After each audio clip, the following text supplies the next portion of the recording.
Kyoto lies in western Honshu, the main island of Japan. This city, regarded as one of Japan's most beautiful, wore the country's imperial robes for over 1,000 years, until Tokyo became the modern capital in 1868.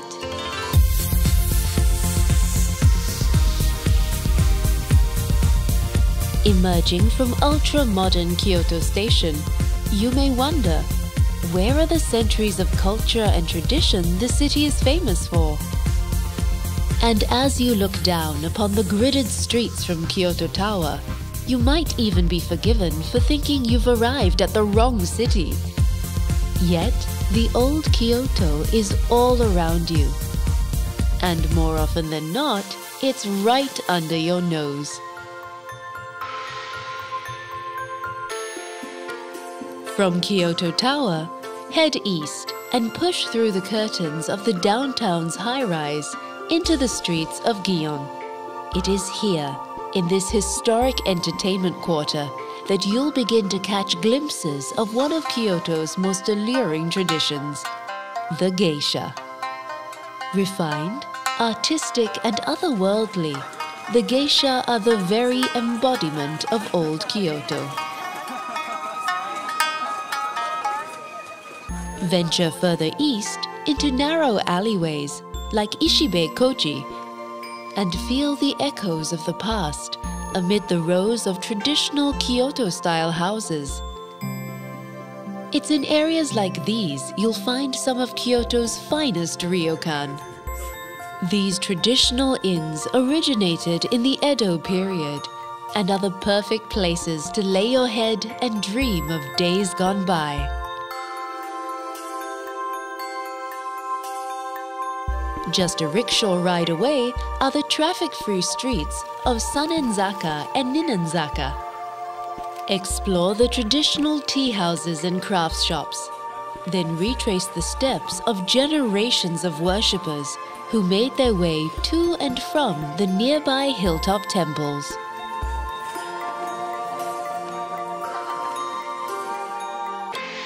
Kyoto is known as the city of 10,000 shrines, and it would take a lifetime to experience them all. Kyoto's residents place enormous importance in the seasons, and just like the seasons, every place of worship has its own colors, its own mood. There are places of spacious austerity, such as the Heian Shrine, dedicated to the first and the last of the city's emperors, and intimate places, such as the Shorenin Temple, where you are invited to sit and quietly contemplate the gardens outside.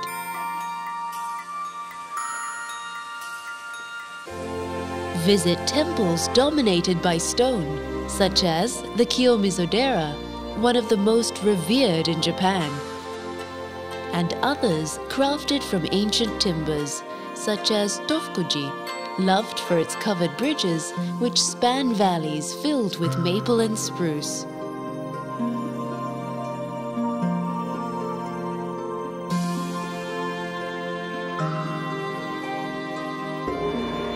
Water is an integral and unifying element in all of Kyoto's places of worship. At Kodai Temple, let your thoughts drift across a raked gravel garden which represents the infinite ocean. For a water feature with a difference, visit Nanzenji and rest beneath the arches of a 19th century aqueduct which still supplies much of the city's water.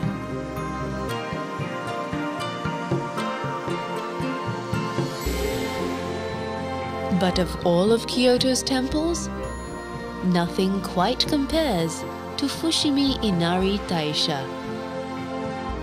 Dedicated to the fox spirit Inari, this temple complex spans an entire mountainside. From the main shrine, climb the extraordinary 2.5-mile path lined with 10,000 torii gates.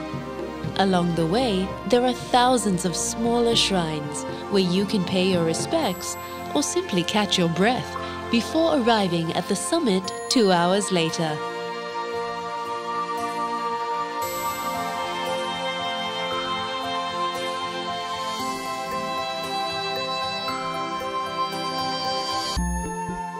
It's not just within the streets and temples where you'll find old Kyoto.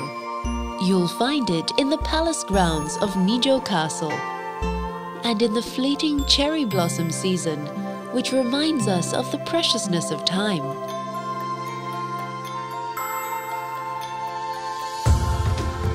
It resides amid the whispering leaves and the ethereal light of the bamboo forest of Arashiyama, and in the zen-like calm of the city's resident monkeys. You'll find old Kyoto in the rising steam of communal dishes like shabu-shabu, in the gentle pad of the rickshaw puller's footsteps, and it can certainly be found as evening falls and the city lights up like a living lantern. Perhaps it's then, beneath the glow of the city's lights, you'll realize that there is no old Kyoto. Kyoto is timeless. It exists equally in the echoes of the past and in the ringtones of today. As the world rushes by on the river of time, Kyoto is but a series of perfect moments, each to be savored and enjoyed. Kyoto is Kyoto, here, now, and forever.